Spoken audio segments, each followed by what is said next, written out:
തടവുപുള്ളികളുടെ ദിവസവേതനം ഇരട്ടിയിലും 180 ഇരട്ടിയിലാക്കിയിരിക്കുന്ന അവസ്ഥയിലേക്ക് ഈ കാര്യങ്ങൾ കൊണ്ട് എത്തിച്ചേരുമ്പോൾ നമ്മൾ മനസ്സിലാക്കേണ്ടത് ഒരു കാര്യമുണ്ട്.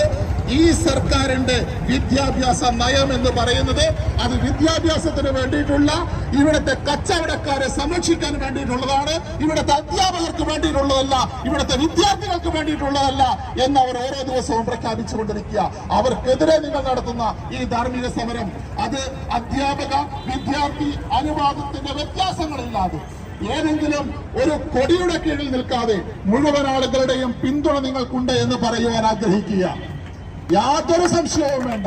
Aided higher secondary teachers association കൃത്യമായ നിലപാടുകൾ എടുത്തുകൊണ്ട് തിരുവനന്തപുരത്ത് ഞങ്ങൾ ഒരു ദിവസം സത്യാഗ്രഹം കിടന്നിട്ടുണ്ട് ഇവിടെയുള്ള അൺഅപ്രൂവ്ഡ് ടീച്ചേഴ്സിന് വേണ്ടിയിട്ട്.